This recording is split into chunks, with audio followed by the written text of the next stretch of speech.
जो लोग जाप करते हैं, किसी भी मंत्र का जाप करते हैं, चाहे वो ओम नमः शिवाय का जाप करते हैं, चाहे वो ओम नमो भगवते वासुदेवाय का जाप करते हैं, या फिर माता दुर्गा के निवारण मंत्र का जाप करते हैं, या फिर अन्य किसी मंत्र का जाप करते हैं, तो उनको अनुभव नहीं होते, उनको महसूस नहीं होता, उनको स्वप्न के माध्यम से भी दर्शन नहीं होते, या फिर उनको महसूस नहीं होता ध्यान के माध्यम से कि उनके इष्ट देव की कृपा उनके ऊपर है या फिर नहीं है। मैं आपको बता दूं, आज मैं आपको बहुत ही महत्वपूर्ण बातें आपको बताने जा रहा हूं।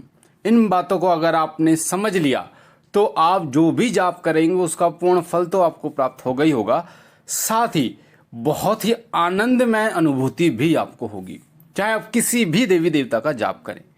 तो आपको क्या करना है, सबसे पहले मैं आपको बता दूं कि कई लोग अगर ये सोचते हैं कि मैं डायरेक्ट 11 माला 21 माला जाप कर लूं, तो उनका ये सोचना गलत है। आप शुरुआत कीजिए एक माला से। आप एक माला से शुरुआत कीजिए कि कोई भी व्यक्ति है जो साधक है या जो पूजा पाठ करता है, ये चीज़ तो सबको पता है कि जब आप माला जाप करते हैं 11 माला 21 माला, तो एक बार में आप नहीं कर पाते, आपको धीरे धीरे आदत होनी चाहिए। पहले आप एक माला की आदत डालते हैं, आपको बैठने में दिक्कत नहीं होनी चाहिए, आपका ध्यान केंद्रित होना चाहिए, तो वो पहले एक माला पे आपका ध्यान केंद्रित होना शुरू हो जाता है। फिर आप 3 माला शुरू करते हैं, 5 माला शुरू करते हैं, और फिर 11 माला शुरू करते हैं, 21 माला शुरू करते हैं।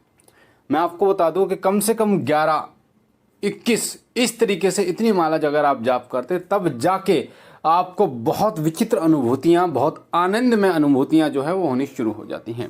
पर इसमें भी कुछ चीज़ों का ध्यान रखना होता है। जैसे जब भी आप जाप करने बैठे तो उस समय पर आपका पूर्ण ध्यान जो है वो आपके मंत्र पर होना चाहिए। दूसरी चीज कि जब भी आप माला जाप करते हैं और माला जाप आपका खत्म होता है, यानी पूर्ण हो जाता है आपका माला जाप, उसके बाद माला को गले में धारण करें तुरंत।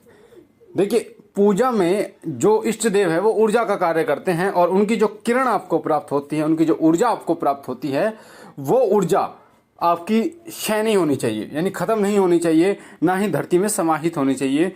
तो उससे बचने के लिए आसन का प्रयोग करें, मोटे से मोटे आसन का आप प्रयोग करें, ताकि आरामदायक आसन से, और साथ ही जिस तरीके से बिजली जो होती है, करंट से बचने के लिए आपने देखा होगा प्लास्टिक की चीज़ें, मोटी सी मोटी परतें जो है वो तारों पे चढ़ाई जाती है ताकि करंट ना आए, ताकि करंट जो है वो प्लास्टिक के बीच में ही रहे, यानी प्लास्टिक से दूसरी तरफ ना जाए। उसी प्रकार से जो ऊर्जा होती है वो जब आप मोटे से मोटा आसन लेते हैं तो आपकी जो ऊर्जा है वो धरती में ना जाए, तो वो ये कार्य करता है। दूसरी बात, जैसे ही आपने जाप किया तुरंत माला को धारण किया। माला को जो लोग धारण नहीं करते उनकी ऊर्जा माला में ही रह जाती है, और फिर वो ऊर्जा मंदिर में आप माला को रख देते तो मंदिर में चली जाती है, उसके बाद वो फैलती रहती है। तो सबसे पहले आपके मंदिर में ऊर्जा जो है वो शक्तियां जागृत हों, उससे पहले आपके अंतर्मन में उनका अनुभव होना बहुत जरूरी है।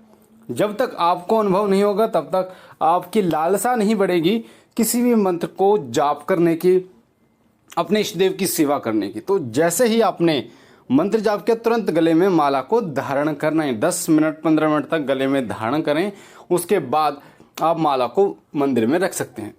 जब तक माला गले में धारण रहेगी तब तक आपको गंदे स्थान पर नहीं जाना, जैसे लैट्रिन बाथरूम हो गए, गंदी चीज़ों को आपको नहीं छूना। उसके बाद जब आप माला को रख देते हैं उसके बाद आप लैट्रिन बाथरूम आप जा सकते हैं।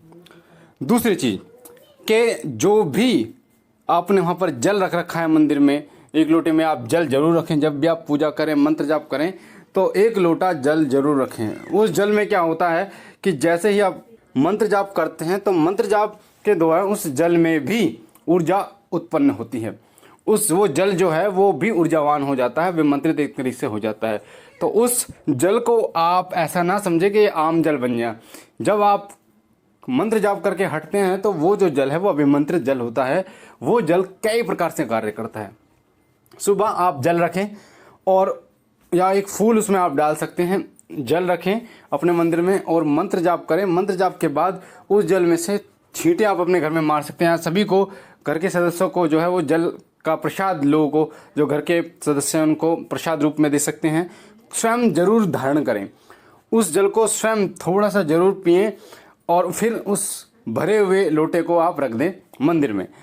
फिर अगले दिन अगले दिन जब अगर वो इस्तेमाल हो जाता है जल, जैसे कई बीमारियों में उस जल को दिया जा सकता है, दिक्कतों में, घर में छिड़काव में ख़त्म हो जाता है, तो अगले दिन फिर दोबारा आपको स्वच्छ जल जो है वो भरना है। और जो पहले वाला जल है वो आप किसी तुलसी में, किसी पेड़ में आप डाल दीजिए अगर बच जाता है तो उस जल की बहुत महिमा है। एक चीज़ और कि जैसे ही आप मंत्र जाप करके ख़त्म होते हैं, आप आसन पर आते हैं, तो तुरंत धरती पर पैर ना रखें।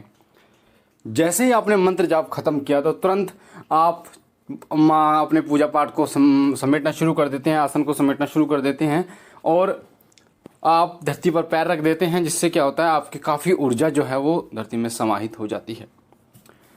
काफ़ी ऊर्जा आपकी धरती में समाहित हो जाती है। जिस प्रकार से आपने देखा चूल्हे पे कोई बर्तन आप रखते हैं और वो बर्तन गर्म होता है, उसके बाद जब उस चूल्हे से हटा देते हैं तो कुछ देर बाद वो ठंडा हो जाता है, क्योंकि उसकी जो ऊर्जा है वो वातावरण में फैल जाती है। उसी प्रकार से जब आप मंत्र जाप करके हटते हैं तो आपकी जो ऊर्जा है वो धरती में समाहित हो जाती है। अगर आप तुरंत ही धरती पर पैर रख देते हैं तो लगभग 5 मिनट, 7 मिनट, 10 मिनट तक आप आसन पर ही बैठे रहें, आप प्रार्थना करते रहें, आप आरती करें, पर मंत्र जाप के तुरंत बाद धरती पर पैर ना रखें।